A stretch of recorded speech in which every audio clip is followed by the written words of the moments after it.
This is the Horse Radio Network.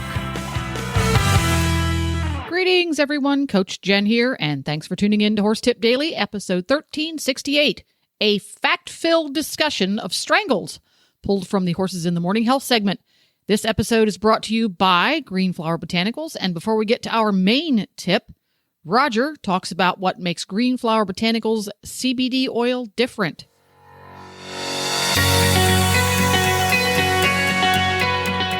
And now our own Dr. Wendy Ying speaks with Rodger from Green Flower Botanicals in a series we call CBD Oil 101. In our continuing series on CBD oil, we're going to find out why Green Flower Botanicals is different than other companies. Well, thanks for asking that question, Wendy. We think that we're able to really provide a superior product for several different reasons. One of those is it begins with we source right here in the USA, and we purchase and have partnerships with farms in both Colorado, Kentucky, and Oregon, as opposed to a lot of companies are importing CBD from China. Along with that, our extracts are whole plant extracts instead of isolates. So what that just means is we keep all the fatty acids and trace cannabinoids in there that as they're naturally found and bonded in the plant itself. So it's just a really, really wonderful cannabinoid-rich oil. And then, of course, is just the safety and quality issues. Every one of our products is tested at a third-party laboratory for metals, heavy metals, for pesticides, fungus, molds, and, of course, for cannabinoid content itself. So you can always be sure that not only are you getting quality product, but also you're getting a safe product. Well, that's super, Rodger. And how can people find Green Flower Botanicals? Go to greenflowerbotanicals.com on the internet, and you'll see all of our products there, as well as the testing we talked about. Every product has a test online. And most importantly, for our HRN listeners, you can use coupon code HRN and save 20% off on your first order with Green Flower Botanicals. If you show your horses, please check with your federation on the legal use of CBD oil.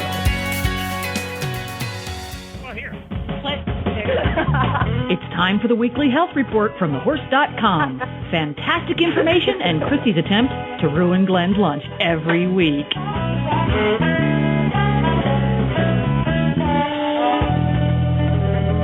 Are you happy now? I feel so much better. I definitely do. So let's go ahead and try to ruin Glenn's lunch and get on to our topic. Go for I'll it. be back in about 10 minutes, guys. No, stay right here. You don't get to leave. All right, so we're talking about Strangles, as you know, and I think Erin's got some really good, nasty strangle stories just to talk about what is Strangles and what kind of clinical signs it has, and let's pull out all the stops, please. Well, as we all know, the word strangles is used because the horses would have enlarged lymph nodes underneath the jaw that would cut off their ability to breathe and strangle them. So that's where the name came from. It's because of the bacteria, Strep equi, that is growing in their respiratory tract and lodges in those lymph nodes and abscesses. So, as you know, Glenn, with abscessing, there's a lot of pus, a lot of swelling, and they get so large that they actually bust open and discharge. So before they bust open and discharge, that's your best time to address the situation to try to treat it so it doesn't bust open and discharge, because once they discharge, they're discharging all that bacteria and able to spread it from horse to horse. And, of course, that's the best time to tell your wife, call the vet, I'm out of here, and then you go play golf. That is what a horse husband does at a time like that. And they go wash their hands before they leave and change their clothes and maybe even scrub their boots. No. Into that big slobbering pile that's on the ground of pus. It doesn't matter because we never got that close. Oh, really? Okay.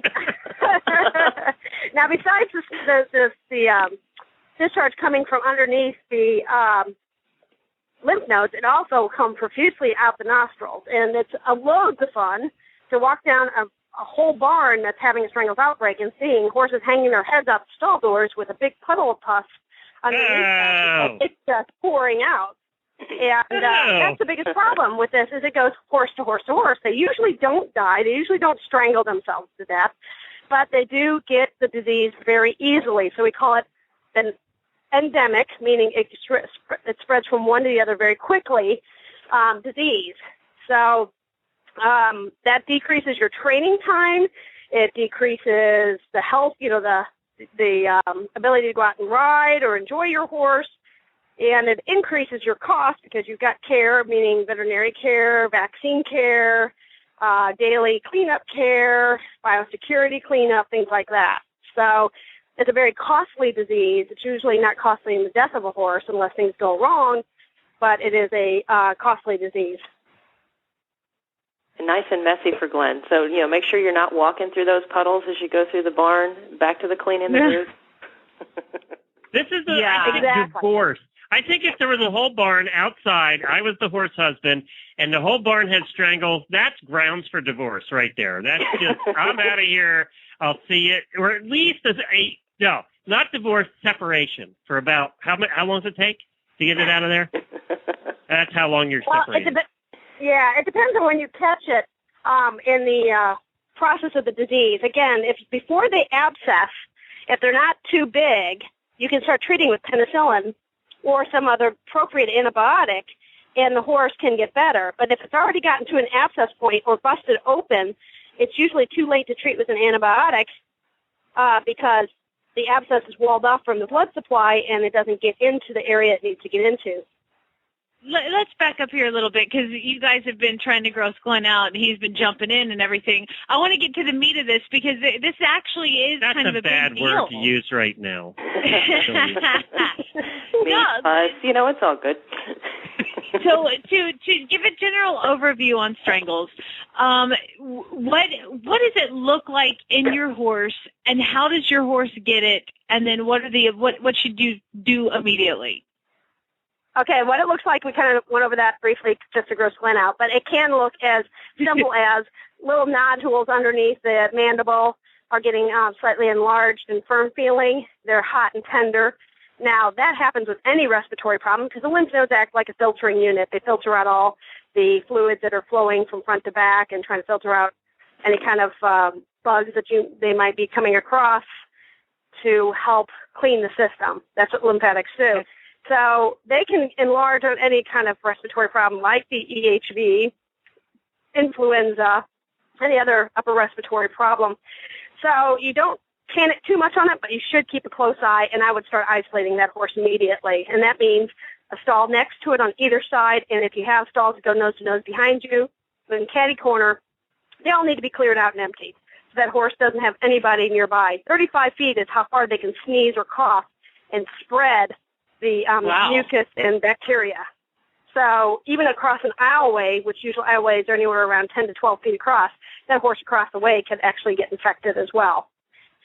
So that's simply, it could look like enlarged lymph nodes and this discharge coming out of the nose. It could be as bad as the lymph nodes abscess and you got, seriously, a puddle of pus underneath the horse coming from the nose and from the lymph nodes, spreading it all over the stall, and that just becomes a nightmare in trying to clean up and do your biosecurity that everybody's been talking about lately with EHV. It's a more obvious biosecurity. Now, to avoid and protect your horse from it is definitely make sure that you don't share water buckets. Same thing as with the herpes discussion we've had this last month. Don't share water buckets. Don't share water troughs. Don't go nose to nose with horses you don't know anything about. Introducing new horses to your barn, make them be isolated for 21 to 30 days before you introduce them to the herd or introduce them into the main barn. Those are just simple common sense ideas. Don't share bits. Anything that would come in contact with saliva or nose or nasal secretions, you should definitely avoid. If you have had a problem with strangles on your farm previously, it is not a problem in the soil of the farm, which is an old thought process. It is more of a problem that comes from a particular horse that's a carrier, and that horse may never show signs of the disease. They may be a carrier that just spreads it, and then the next horse gets it and has the fulminant disease process go on. What can you do to prevent? Besides doing the biosecurity, you yourself can vaccinate your own horse. Those vaccines don't completely keep them from getting the disease. They just decrease the severity of the disease. There's intramuscular ones that have many side effects to them, and the fact of being very, very painful. Horses act like they're lame after they get the shot, and it's just a very painful shot to give. The other one is an intranasal one. It's been out for at least 10 years, and it goes to where the bug actually harbors, which is up in the guttural pouch and nasal area, nasopharynx area, and it coats the mucosa and protects them from getting the disease in an exorbitant amount, such as the enlarged lymph nodes and such. That one has other side effects, too. There have been abscesses found in the muscle of horses that will give them an IM shot at the same time. Whether that was contamination by the person giving the IM shot or whether it is truly circulated to the blood and lands in the IM spot, the jury's out on that. That discussion seems to go back and forth quite a bit. So I always recommend giving that shot alone by itself without any other IV or IM shots. And then the other side effects they can get is an autoimmune response to that vaccine. But they're all trying to protect the horse in its best effort. So if you think you're in a population that might have a tendency to see strangles, you might want to protect your horse for it with either the vaccine or just keep them away from horses you don't know. The vaccine thing, first of all, my horse is not just allergic to many vaccines, he's allergic to needles. And he's also allergic to certain types of vaccines, which is really fun. But he did not have a reaction to the intranasal Strangles vaccine, Strangles thing that he got. So how effective is the intranasal one? It is effective, better than the IM one, because it does decrease the severity of the disease. But in an outbreak, they recommend you do not vaccinate with any of the vaccines. So let's say you're at a barn and all of a sudden you found out a horse at your barn got Strangles and you want to run and vaccinate. They highly recommend you do not do that. So this is something you're going to do ahead of time. So you're going to have to pre-plan for it. But as far as you said, the side effects to it is very minimal. Up the nose, it's the most trouble we see is a clear nasal discharge the next day. Big deal. It's nothing life-threatening. There's no fever. There's no soreness, anything like that. So it's a very good vaccine in that respect. Oh, good. So, yeah, that's very important. Now, I think what you guys, it says Strangles is this very scary word to most horse owners. You know, Strangles, that's what everybody freaks out. And obviously, you do have so many preventative measures that you have to take when you do have a horse with Strangles on your property. So, Christy, I believe you guys have a webinar coming up about this.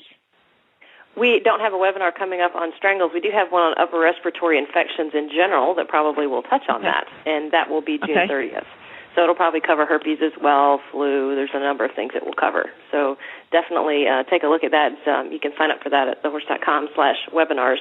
But I also wanted to talk about, and Erin touched on it briefly, the guttural pouches. And this is something that people have heard about but don't necessarily understand what they are and how the bacteria can live in them and cause outbreaks later. Erin, can you talk a little bit about that? Absolutely. They have just recently found out that that's where the bug Strep equi is hiding out and doing its little colonization, if you want to call it that, and reproducing itself. It's a nice warm environment that's in the back of the throat or between the head and the throat, nasopharynx area is what we call it. And some people compare it to like the inner ear, the middle ear, in humans, but it has a bunch of blood vessels that run on the outside of it. It has some bones that run through it. Your vet can go up and scope into it, or a vet can go up and scope into it and look for pus in there if you have any concern that you might have a horse that has some sort of discharge that's coming from that area. They have tested many farms that have had annual Strangles outbreaks, and how they test them is they put saline lavage into these guttural pouches, catch what comes out the nose, and then they test it for the Strangles bug. And that horse that is positive for what they call guttural pouch lavage is one that they will start to treat. And they treat in the guttural pouch. They don't treat with systemics. They treat in the guttural pouch. Then they retest them again to make sure they clear them up. And a lot of these consistently Strangles barns every year are now seeing no Strangles cases. Mm-hmm. Perfect. Okay. And I just want to let everyone know, I just posted a link on the Horses in the Morning page, the article for that. We've actually got a diagram of those guttural pouches that you can take a look at. Excuse me. That's it's at thehorse.com/15229, I believe. Let me pull that back up. Yes, 15229. So Good deal. Well, you guys, thank you so much. Unfortunately, because we got a little late start, we are running a little bit late. But definitely check out thehorse.com. Pastor Jones, we missed you. It was good to have you back. Well, there you go. That's a wrap. You can find links to today's guests as well as lots more tips at horsetipdaily.com. This podcast was made possible through the generous support of Green Flower Botanicals and listeners like you. Learn how you can help support Horse Radio Network programming and qualify for auditor-only perks by going to horsetipdaily.com and clicking on the Become an Auditor banner.